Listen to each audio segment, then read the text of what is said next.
Karena sabda Nabi sallallahu alaihi wasallam, ma min sadaqatin afdalu min sadaqatil lisan. Qila wa kaifa dzalika? Qala asy-syafa'atu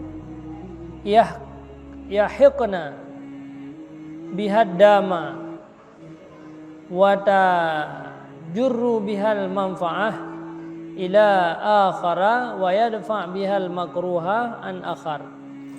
Tiada daripada sedekah yang terlebih afdal daripada sedekah lidah.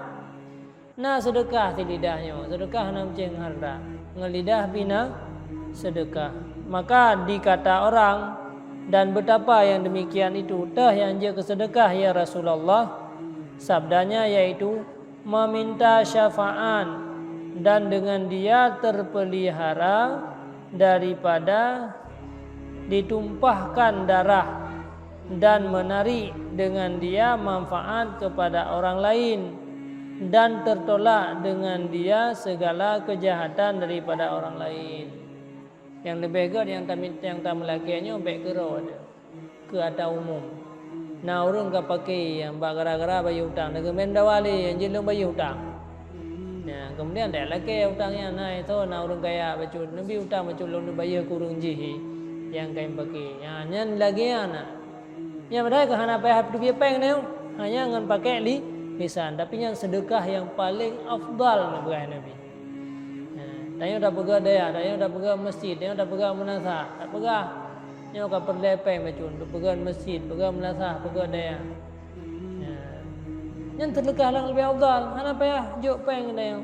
Sedekah yang lebih afdal. Jadi sedekah yang lebih afdal lah sedekah yang bisa memberi manfaat ke orang lain dan bisa mudarat daripada menghilangkan mudarat daripada orang lain. Hai na orang kasihan daripada kampung kan. Tajuk apa yang macam negara kaya. Ibi tajuk gurunya. Jadi yang lebih good adalah ke hajat, tak pegah hajat, baik kera tu. Tetapi kurang lain. Yang baik tak fikir yang hana mangan, hana apa yang. Yang pegah oleh Rasulullah, yang merupakan sedekah yang paling afdal. Tajuk apa perintah dah pegah, kalau pegah semajid depan, bantu semajid baca. Hana apa yang baik bantu rumah long lain pegah.